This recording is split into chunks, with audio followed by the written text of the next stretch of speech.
बिस्मिल्लाहिर्रहमानिर्रहीम। अस्सलाम वालेकुम। सवाल: क्या हज़रत मूसा अलैहिस्सलाम हज़रत शुएब अलैहिस्सलाम के दामाद थे? जवाब: और जब वो मदयन के कुएं पर पहुंचा तो उसने देखा कि बहुत से लोग अपने जानवरों को पानी पिला रहे हैं। अल-कसस आयत नंबर 23। तफसीर: ये मकाम जहां हज़रत मूसा अलैहिस्सलाम पहुंचे थे, अरबी रवायात के मुताबिक खलीज उक़बा के गरबी साहिल पर मक्ना से चंद मील बजानिब शुमाल वाक़ था। आजकल उसे अल-बदह कहते हैं और वहाँ एक छोटा सा कस्बा आबाद है। मैंने दिसंबर 1959 में तबूक से उक़बा जाते हुए इस जगह को देखा है। मकामी बाशिंदों ने मुझे बताया कि हम बाप दादा से यही सुनते चले आए हैं कि मदयन इसी जगह पर वाक़ था। यूसीफोस से लेकर बर्टन तक कदीम व जदीद सयाहों और जोग्राफिया नवीसों ने भी बिलउमूम मदयन की जाए वक़ू यही बताई है। उसके करीब थोड़े फासले पर वो जगह है जिसे अब मगार शुएब या मगारात शुएब कहा जाता है। उसी जगह समुद्री तर्ज की कुछ इमारत मौजूद हैं और उससे तकरीबन मील 1.5 मील के फासले पर कुछ कदीम खंडर हैं जिनमें 2 अंधे कुएं हमने देखे। मकामी बाशिंदों ने हमें बताया कि यकीन के साथ तो हम नहीं कह सकते, लेकिन हमारे यहाँ रवायत यही है कि इन दोनों में से एक कुआं वो था जिस पर हज़रत मूसा अलैहिस्सलाम ने बकरियों को पानी पिलाया है। यही बात अबुल फिदा मुतवफ़ी 732 हिजरी ने तकीमुल बल्दान में और याकूत ने मौजमुल बल्दान में अबू ज़ैद अंसारी मुतवफ़ी 216 हिजरी के हवाले से लिखी है कि इस इलाके के बाशिंदे इसी मकाम पर हज़रत मूसा अलैहिस्सलाम के उस कुएं की निशानदेही करते हैं। इससे मालूम होता है कि ये रवायत सदियों से वहाँ के लोगों में मुतवातर चली आ रही है और इसी बिना पर एतमाद के साथ कहा जा सकता है कि कुरान मजीद में जिस मकाम का जिक्र किया गया है वो यही है। और उनसे अलग एक तरफ 2 औरतें अपने जानवरों को रोक रही हैं। मूसा अलैहिस्सलाम ने उन औरतों से पूछा, तुम्हें क्या परेशानी है? उन्होंने कहा, हम अपने जानवरों को पानी नहीं पिला सकती जब तक ये चरवाहे अपने जानवर न निकाल ले जाएं और हमारे वालिद एक बहुत बूढ़े आदमी हैं। अल-कसस आयत नंबर 23।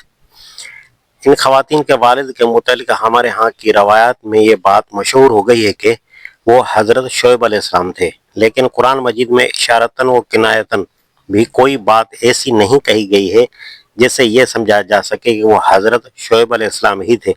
हालांकि हज़रत शुएब अलैहिस्सलाम की शख्सियत कुरान में एक मारूफ शख्सियत है। अगर उन खवातीन के वालिद वही होते तो क्या वजह न थी कि यहाँ उसकी तशरीह न कर दी जाती। बिलाशुबा बाद अहादीस में उनके नाम की तशरीह मिलती है, लेकिन अल्लामा इब्न जरीर और इब्न कसीर दोनों इस पर मुत्तफिक हैं। उनमें से किसी की सनद भी सही नहीं है।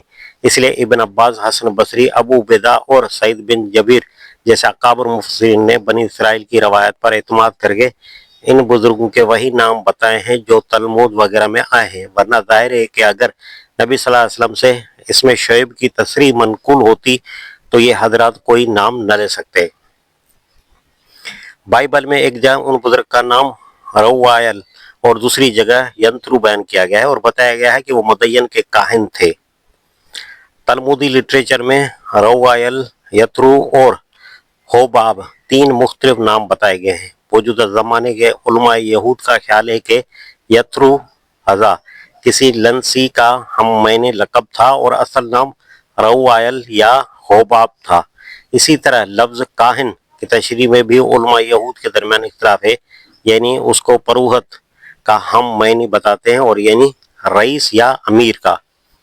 तलमुद में उनके जो हालात बयान किए गए हैं वो ये हैं कि हज़रत मूसा अलैहिस्सलाम की पैदाइश से पहले फ़िरौन के यहाँ उनकी आमदोरफ्त थी और वो उनके इल्म और असाबत राय पर एतमाद रखता था, मगर जब बनी इसराइल का इस्तेहसाल करने के लिए मिस्र की शाही कौंसल में मशवरे होने लगे और उनके लड़कों को पैदा होते ही कत्ल कर देने का फैसला किया गया तो उन्होंने फ़िरौन को इस गलत काम से रोकने की कोशिश की। उसे इस जुल्म के बुरे नताइज से डराया और राय दी कि अगर इन लोगों का वजूद आपके लिए नाकाबिल बर्दाश्त है तो उन्हें उनके बाप दादा के मुल्क कनान की तरफ निकाल दीजिए। उस पर फ़िरौन उनसे नाराज़ हो गया और उसने उन्हें ज़िल्लत के साथ अपने दरबार से निकलवा दिया। उस वक्त वो अपने मुल्क मदयन में अकामत गुज़ीं हो गए थे। उनके मज़हब के मुताबिक कयास यही है कि حضرت موسیٰ علیہ السلام کی طرح وہ بھی دین ابراہیم کے پیرو تھے، کیونکہ جس طرح حضرت موسیٰ علیہ السلام اسحاق بن ابراہیم علیہ السلام کی اولاد تھے، اسی طرح وہ مدیان بن ابراہیم علیہ السلام کی اولاد میں سے تھے۔ یہی تعلق غالباً اس کا موجب ہوا ہوگا کہ انہوں نے فرعون کو بنی اسرائیل پر ظلم کرنے سے روکا اور اس کی ناراضی مول لی۔ مفسر نیساپوری نے حضرت حسن بصری کے حوالے سے لکھا ہے کہ انا کان رجلا مسلمان قبل دین من شعیب، وہ ایک مسلمان آدمی تھے، حضرت شعیب کا دین انہوں نے قبول کر لیا تھا۔ تلمود میں بیان کیا گیا ہے کہ وہ مدیانیوں کی بت پرستی کو اعلانیہ حماقت قرار دیتے تھے، اس وجہ سے اہل مدین اس کے مخالف ہو گئے۔